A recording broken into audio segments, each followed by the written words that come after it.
Hi అండి. ఈరోజు అయితే దొండకాయతో గుత్తి దొండకాయ వెల్లుల్లి కారం చేసుకుంటున్నాను. దొండకాయలు అయితే నీట్గా కడిగేసి అటు ఇటు కట్ చేసేసుకొని ఘాట్లు పెట్టుకున్నాను. ఇలాగా ఒక వాయి అయితే వేసేసాను. ఇప్పుడు మీకు చూపిస్తున్నాను ఇలా ఘాట్లు పెట్టుకున్నానని. లోపల మంచిగా ఫ్రై అవుతుందన్నమాట. అవి వేగిపోయిన తర్వాత రెండో వాయి కూడా వేసుకున్నాను.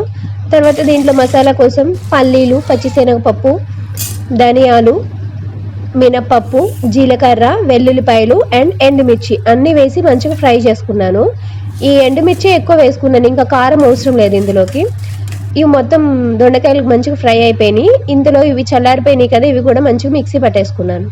తర్వాత అయితే పోపు పెట్టుకొని పోపులో ఒక ఉల్లిపాయ వేసుకున్నాను. మీరు కావాలంటే ఉల్లిపాయ స్కిప్ చేసేసుకోవచ్చు. కొంచెం ఉప్పు, పసుపు వేసుకున్నాను. ఫస్ట్ నుంచి అసలు వేయలేదు కదా. తర్వాత ఈ పొడి కూడా వేసేసుకొని కొంచెం ఫ్రై అయిపోయిన తర్వాత దొండకాయలు కూడా వేసేసుకున్నాను. ఇంకొక బౌల్లో అది మెంతులు ఆవాల పొడి అనమాట. ఎప్పుడు నాకు స్టోర్ ఉంటుంది. అలా లేకపోతే ఇవి వేయించుకున్నప్పుడు మెంతులు ఆవాలు కూడా వేసుకొని ఫ్రై చేసుకొని మిక్సీ పట్టుకోండి. దొండకాయలు ఒక 2 minutes అలా మొత్తం మసాలా పట్టే వరకు ఫ్రై చేసుకుంటే మన కర్రీ రెడీ అయిపోతుంది. సైడ్ డిష్గా బాగుంటుంది. డైరెక్ట్గా ఇలా తినేయచ్చు. ఇలా కూడా కలుపుకోవచ్చు, ఎందుకంటే కొంచెం పొడి ఉంది కదా. ట్రై చేసి చూడండి.